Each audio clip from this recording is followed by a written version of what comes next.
Oke, halo YouTube, selamat datang kembali dengan Bang Ebi di sini.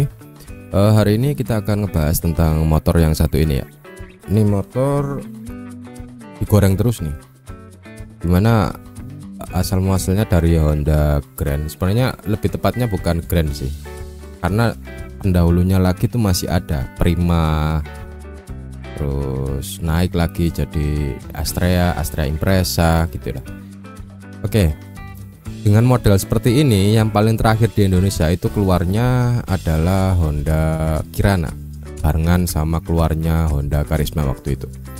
Nah, di waktu keluarnya Honda Kirana ini motor nggak begitu bagus banget lah penjualannya. Waktu itu masih bagusan punyanya si Karisma malahan daripada si Kirana. Tapi akhir-akhir beberapa tahun ini banyak orang yang lagi ngegoreng motor dengan tipikal jenis ini ya. Jadi yang lama-lama itu digoreng-goreng, harganya jadi naik. Walaupun memang naiknya nggak seberapa, nggak begitu fantastis, tapi gorengannya itu loh yang nggak ada habisnya. Dan sekarang keluar lagi untuk faceliftnya. Kemarin ini udah keluar, udah ini sempet booming, dan sekarang keluar lagi untuk versi faceliftnya. Nggak tahu menurut kalian worth it nggak sih model semacam ini dengan motor semacam ini? Karena apa? Suspensi otomatis udah nggak kayak yang lama. Apa sih kelebihan daripada motor ini yang versi lama seperti Honda Grand dan lain sebagainya? Itu jujur kalau saya pribadi itu dari suspensinya dan juga keiritan bensinnya itu yang nggak ada obatnya, emang irit banget. 100 cc super irit dan nyaman gitu loh kenyamanannya. Tapi semenjak keluarnya Kirana untuk revolusi daripada jenis motor ini, itu udah beda banget gitu loh dengan konsep generasi lamanya. Udah lari ke racingan gitu loh.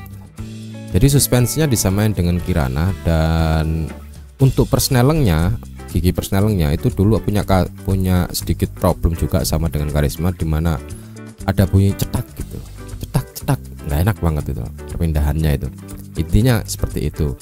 Dan tuh yang sekarang di model masih sama dengan shockbreaker seperti ini, seperti Honda Grand, tapi menurutku ini nggak bisa mewakili produksi yang lama gitu loh.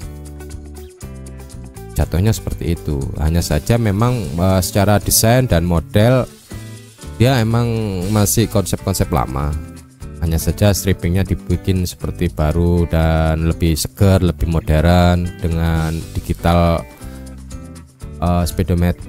dengan speedometer yang lebih berwarna dan lain sebagainya, dan masih mengusung konsep retronya yang lama, masih menggunakan digital.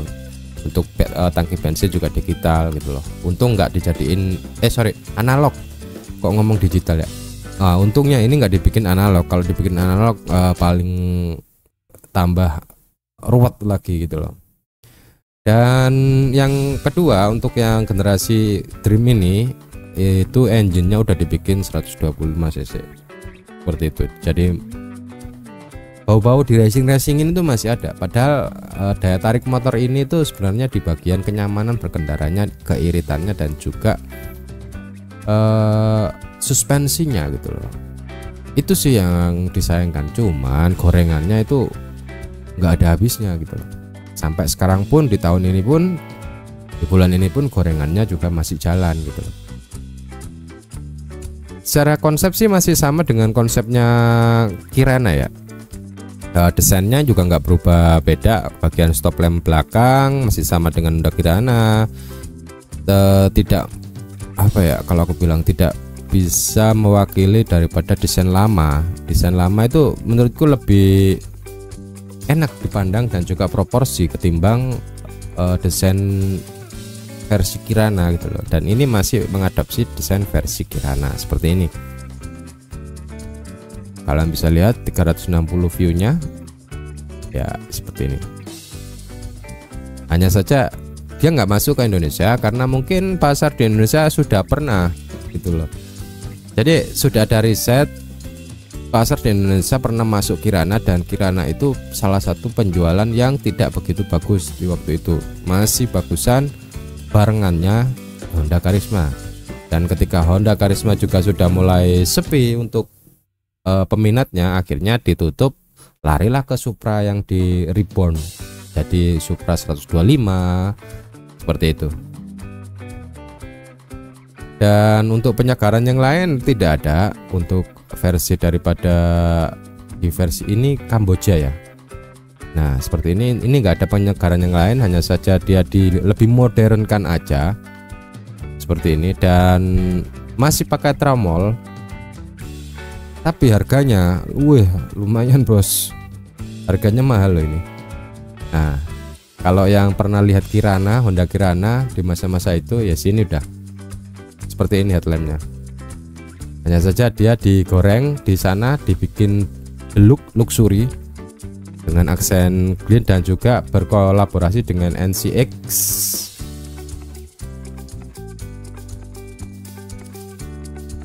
Shock breaker kalian bisa lihat dia bisa di adjust ya, ini bisa di adjust, tapi tidak bisa mewakili daripada seri shock breaker versi lamanya Honda Grand itu loh, bukan yang Honda Grand Impreza ya, yang sebelumnya ya, Prima, Honda Grand apa gitu, lupa, pokoknya banyak namanya itu. Nah itu shocknya benar-benar bisa di adjust, ada 3 setelan. Kalau yang ini sekarang dia bisa dibikin puter-puter gini, adjustabelnya, bikin lebih empuk dan lain sebagainya. Nah untuk mesinnya dia menggunakan ya sama lah 125, cuman dia kompresinya jadi ininya jadi 123,94 full injeksi. Kompresi rasionya 10, masih bisa pakai pertalit dengan dimensi yang sama dengan Kirana, kita bisa lihat di sini, dan full tanknya hanya 4 liter. Kalau irit pasti irit, tapi nggak seirit yang lama. Kalau yang ini ya, bobotnya 98 kilo, wheelbase nya 1200, pendek ya, bannya ya sama dengan yang lama. Rata-rata ini pakai 70, 60/100 rental scopic dan twin. Nah seperti itu guys, dan motor ini nggak ada habis-habisnya ya untuk gorengannya ya sampai sekarang, karena mulai ada komunitas dan lain sebagainya, sehingga banyak orang yang berburu motor Grand yang lama. Tapi di sana, di luar sana, khususnya di daerah Kamboja, motor ini salah satu motor yang jadi ikonik, yang banyak dicari dan banyak dibeli oleh orang-orang daerah sana. Mungkin salah satunya versi dari segi fiturnya ya, dimana motor kayak gini itu enak banget duduknya. Yang diutamakan itu aja sih, lurus seperti ini, dan apa kalau aku bilang ya, emang enak gitu loh, enak aja motor kayak gini daripada yang model Supra yang masih meruncing agak ke atas gitu. Lebih enakan yang kayak gini, itu sih versi menurutku. Tapi kalau misalkan motor ini dinaikin cc-nya jadi 125, aku kurang begitu ini suka. Mending dibalikin aja ke 100, kejar ya yang paling iritnya, dan juga suspensi bagusin, nyamanin, balik lagi ke kodrat awalnya jenis motornya. Itu menurutku malah lebih banyak orang yang excited gitu loh, karena motor ini nggak butuh kenceng gitu loh, nggak butuh ngejar motor lain, yang dibutuhkan cuman kenyamanan dan juga keiritan serta durability-nya yang luar biasa tangguh. Karena motor ini mau dibuat naik gunung, jalannya jelek, nggak bakalan cepet rusak. Yang Grand ya, yang lama ya, dari mulai Impreza aja yang sudah bagus, itu Impreza sudah mulai modern milenium lah, itu motor itu sudah kuat, dibuat nanjak ke gunung, jalan rusak, itu bagus banget motornya, nggak pernah rewel dan nggak pernah kekurangan tenaga. Kalau dinaikin cc kayak gini ruang begitu bagus. Oke, itu tadi review dan sedikit opini yang bisa aku berikan. Semoga kalian terhibur dan selamat beraktivitas kembali.